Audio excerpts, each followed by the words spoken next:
ছেলেরা যা করতে পারেনি তাই করে দেখালেন বাংলার বাঘিনীরা। নীলফামারী সদরের কাদিখোল গ্রাম থেকে সৈয়দপুর রেলওয়ে মাঠ, প্রতিদিন কষ্টের সাইকেল যাত্রা, তার চেয়ে বেশি বাবার সঙ্গে করেছেন কৃষিকাজ।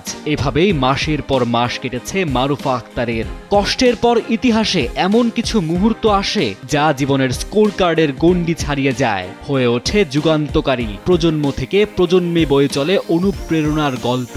পাকিস্তানের বিপক্ষে নারী ওয়ানডে বিশ্বকাপে মারুফা আক্তারের করা সেই ডেলিভারি ঠিক তেমনই এক মুহূর্ত।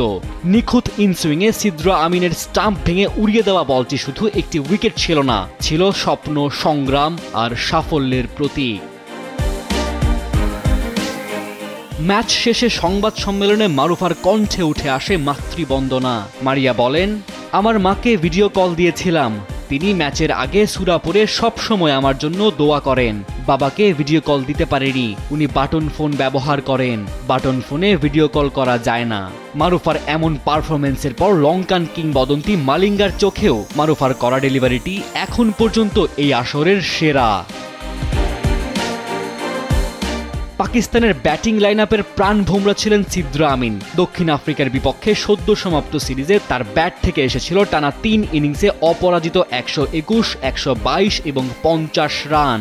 বাংলাদেশের অধিনায়ক নিগার সুলতানা যদিও স্বীকার করেছিলেন ওই একজনই ছিল সবচেয়ে বড় হুমকি, কিন্তু সেই সিদ্রাকে ম্যাচের একেবারে প্রথম ওভারে সাজঘরে ফিরিয়েছেন নীলফামারীর মেয়ে মারুফা। প্রথম কয়েকটা বল আঁটো-সাঁটো লাইন ধরে রাখার পর নিখুঁত ইনসুইংয়ে ব্যাট নামানোর আগেই উড়িয়ে দিলেন স্টাম্প।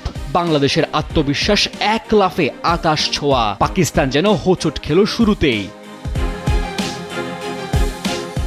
দারুণ জয়ে বিশ্বকাপ শুরু করলো বাঘিনীরা। 2 পয়েন্ট নিয়ে বর্তমানে টেবিলের দ্বিতীয় স্থানে রয়েছে বাংলাদেশ।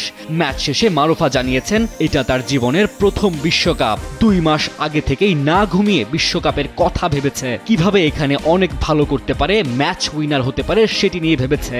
এক শব্দে যাকে কেবল নিবেদনই বলা চলে। ডেস্ক রিপোর্ট, সময়ের আলো।